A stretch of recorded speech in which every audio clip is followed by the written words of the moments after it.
Good morning, ladies and gentlemen. At the very outset, I wish to thank all of you for giving me this opportunity to participate in this conference.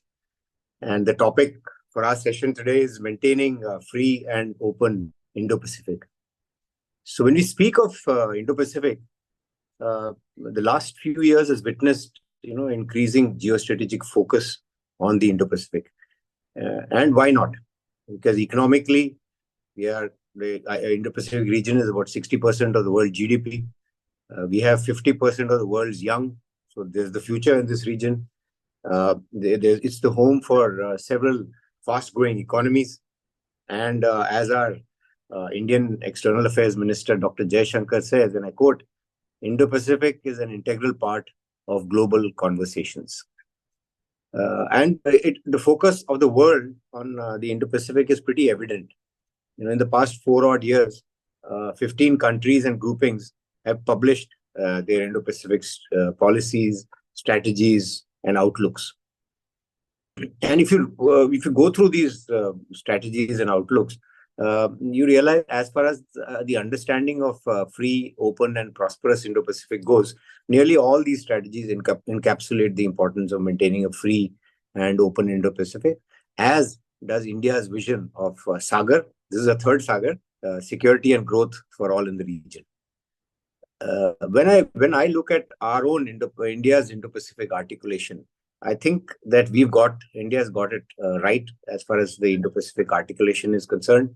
Because if you were to delve a little deeper, we would realize that Sagar, the security and growth for all in the region, is perhaps the first instance where the in tandem pursuit of holistic security on one hand and economic progress on the other, and that too in a regional framework, has been made a national priority. So Sagar, that is one. Second, Sagar and the Indo-Pacific Oceans Initiative, they rightly speak the language of development as opposed to the language of contestation. Again, India's articulation of the Indo-Pacific is not against anyone, but for something. And that is the free, open, and inclusive Indo-Pacific. This has universal appeal and resonates with most countries, big and small. And it also clearly signals that the Indo-Pacific is more than the US-China contestation. In fact, if you look at the area which the India considers as Indo-Pacific, it extends from the east coast of Africa. And this is important, and unlike some other countries, because Africa is the future, demographically and resource-wise. So I think it is important that we include Africa in the Indo-Pacific. And also, whilst the Indo-Pacific, Indian Ocean region is of critical importance to India, the Indo-Pacific articulation has, to my mind, helped India think beyond the Indian Ocean box. So having said that, there are some very serious challenges in the Indo-Pacific region post-COVID, in this post-COVID world, that pose hurdles for ensuring a free and open Indo-Pacific. First, of course, is the great power competition, which is turned into confrontation. Today, the basic precepts of maritime orientation of the Indo-Pacific are being challenged. Competition and confrontation in the Indo-Pacific is becoming more diverse, involving levers, diplomacy, commerce, ideology, values, science, and technology apart from the military. So we are actually seeing or witnessing a world splitting into two with all its attendant complications, pulls, and pressures. And there are flashpoints in the Indo-Pacific, like the tensions in the Red Sea, South China Sea, Korean Peninsula, across Taiwan Straits, that have the danger of escalating to conflicts based on even the slightest miscalculation. And of course, conflicts in Ukraine and Gaza have left no country in the Indo-Pacific untouched. And add to this fact that the multilateral system like the UN are ineffective, to say the least. So all these problems, geopolitical problems, in the backdrop of serious non-traditional threats like climate change, piracy that has seen a recent spike, arms, drugs, and human trafficking, etc.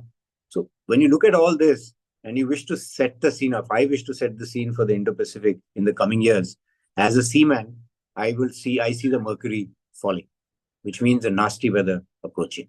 And this is not good news for any nation, especially in India, region, and the countries of the global south that need stability and free open seas to advance economically. We all certainly don't need headwinds, especially post the destabilizing effects of COVID and of course the ongoing conflicts. So what can we do to keep the Indo-Pacific from boiling over? Whether it's Taiwan Strait, South China Sea, Straits of Hormuz, east coast of Africa, I think we in the region need to exist and compete in this evolving paradigm.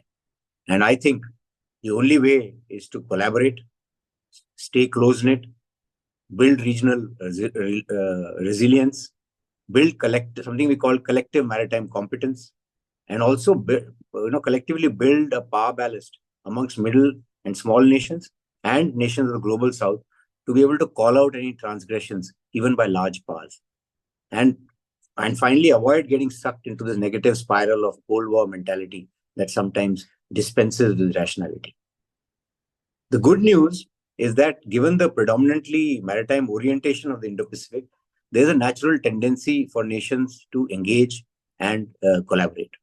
And India is doing that by drawing closer to its regional neighbors on the maritime domain. As our Indian External Affairs Minister recently penned a piece about a confident, creative, caring and contributive India, it is apparent that the country is now reaching outwards and is more aware of its regional security responsibilities. And this outreach and contribution to global public goods is primarily driven through the maritime domain.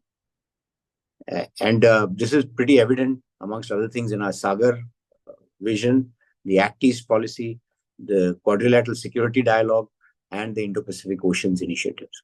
So India has therefore invested in providing public goods in the Indo-Pacific through enhanced capacity building, capability enhancement, enhanced maritime domain awareness, building collective maritime competence, being a preferred security partner, and a first responder, etc. So having said that, what does India bring to the table in the Indo-Pacific region? I'll give you 4 or 5 points. They're not all inclusive, but this is what comes to my mind. First is, of course, the geographical location. I think India is blessed with a favorable maritime geography, one that is well suited to harness maritime orientation of the Indo-Pacific and positively influence this region. Second is a usable past and therefore legitimacy. India has had a history of being peaceful and non-aggressive in the maritime space. The period of Indian supremacy in the oceans was of complete freedom of trade and navigation for vessels of all nations. During the Sri Vijaya Empire, for example, seafarers focused on trade and commerce and not the European-style conquest and imperialism or a policy of closing the seas, as even what is happening in South China Sea. So this usable past helps when we interact with many of the countries in the region, including the Gulf and East Africa. And these words, free, open, and inclusive, have greater resonance when spoken with this historical backdrop. Third strength India has is in possession of a reasonably capable navy that has a good understanding of the Indian Ocean region due to its almost continuous deployment, presence, and interactions with the countries of the littoral. So the Indian Navy has built a certain amount of credibility as the preferred security partner in the Indian Ocean region, and which will help India contribute to collaborative efforts. Fourth strength, India possesses a large, and in fact, South Asia possesses a large diaspora in the Indo-Pacific and especially in the Indian Ocean region littoral, including West Asia, Vanilla Islands, east coast of Africa. And this, what you call the living bridge, is of great assistance in shaping their environment for a free and open Indo-Pacific. The fifth point is, and my last point, is the Indian policy like Neighborhood First, Sagar, Act East, Look West, and Indo-Pacific Oceans Initiative, amongst others, are collaborative and they have an inclusive ring and intent. And of course, India's strategic autonomy would also provide a degree of acceptability when dealing with nations of the global south in these times of very charged geopolitical confrontation. So these are few strengths, mainly in the maritime domain, that India brings to the table when we speak of collaboration. And on similar lines, each of our partners, neighbors, and like-minded nations bring to the table several strengths. So together, we have to join together and become preferred security and development partners based on, principles of pillars of credibility, customization, conversation, and coordination. I won't go into the details of this, but we can discuss it. And platforms like Quad or Quad Plus, I2U2, IPOI, IORA, IONS, These all aim to provide public goods to the region. They can adequately support our collaborative efforts in the Indian Ocean region. And so I'll conclude by submitting that in today's vexed and complex landscape in the Indo-Pacific, it presents several challenges, such as great power rivalry, divergent perceptions on key security issues, the intransigence of some in accepting consensual approach, and lack of capability and capacity amongst stakeholders in the region.